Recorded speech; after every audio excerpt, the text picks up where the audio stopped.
Du nouveau dans l'affaire de Vincent Delory, le parquet a dévoilé aujourd'hui des expertises médico-légales et balistiques. Selon ce rapport, Vincent Delory est mort des suites d'un incendie et non d'un tir direct de balle.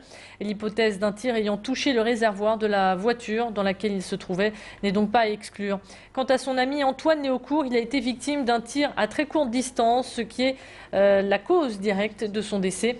Je vous rappelle que ces deux otages ont trouvé la mort au Niger en janvier dernier lors d'une opération militaire qui était censée les sauver des mains de leurs ravisseurs. Al-Qaïda au Maghreb islamique a revendiqué l'enlèvement et l'exécution d'un des otages français. Le procureur adjoint de Paris chargé de la lutte contre le terrorisme a rencontré cet après-midi les familles des deux disparus. Je vous propose d'écouter la sœur de Vincent qui s'est constituée partie civile. Elle souhaite maintenant comprendre ce qui est arrivé et ce qui s'est passé donc au Mali. On l'écoute. Oui, on veut comprendre ce qui est arrivé. Il n'y a pas de remise en cause de ce qui a été fait parce que tout ce qui devait être fait a été fait. Maintenant, on veut comprendre vraiment le déroulé des faits, de ce qu'ils ont vécu.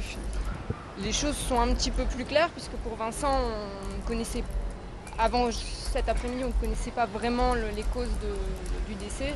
Là, c'est un peu plus clair. Maintenant, on a besoin encore d'avoir des éléments complémentaires, notamment de savoir ce qui a causé l'explosion du véhicule, pourquoi il était à côté.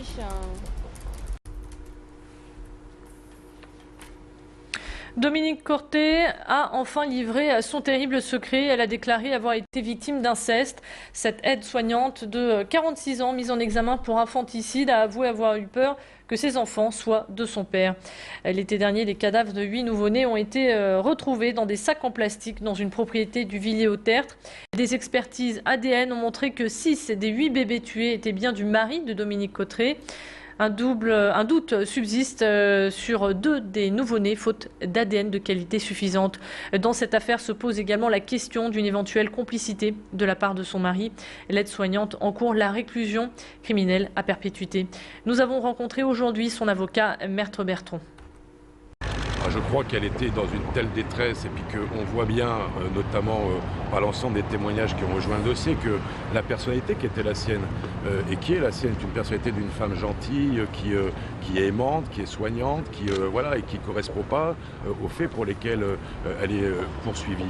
Et on a bien évidemment à travers le secret révélé aujourd'hui l'explication de ces faits et gestes. Parce que la crainte, c'était que ses enfants soient ceux de son père. L'actualité du jour, c'est aussi un train comportant des déchets nucléaires qui est actuellement chez nous. Il traversera la frontière entre Tourcoing et Moucron ce soir à 20 h pour continuer sa route sur le territoire belge jusqu'à sa destination finale.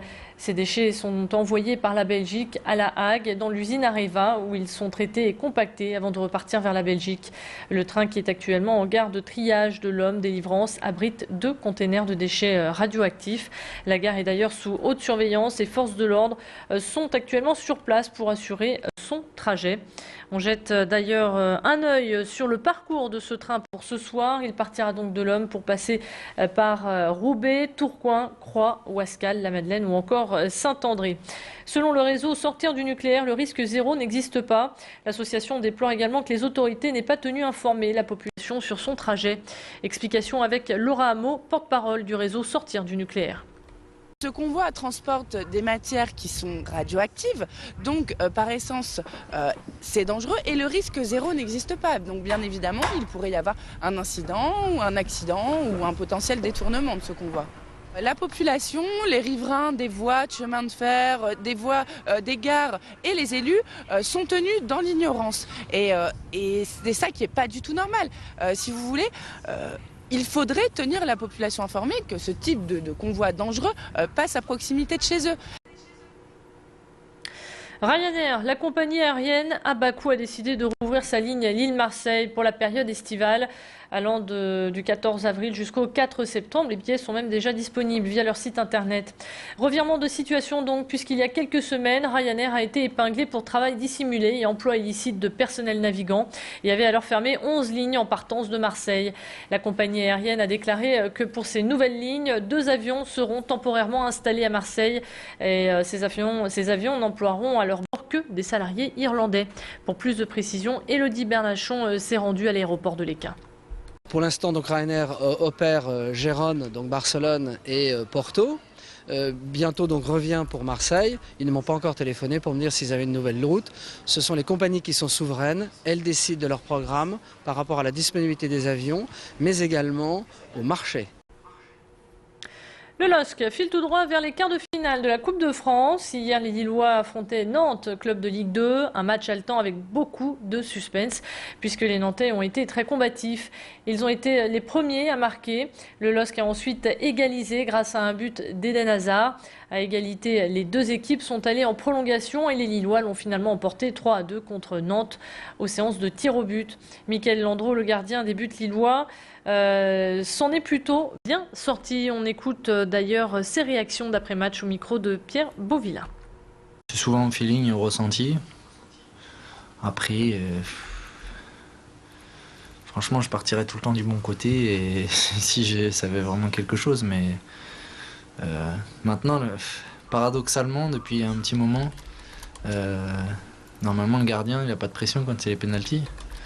Mais avec l'attente et tout ce qu'on pense de moi, je me retrouve à avoir plus de pression maintenant devant un penalty et une séance de tir au but que quand je vais jouer un match. Donc c'est une séance qui me fait du bien malgré tout parce que à Lille j'étais pas terrible sur les penaltys pour l'instant, donc c'était important de rectifier le tir. Voilà, c'est la fin de cette édition. Restez avec nous à suivre votre météo.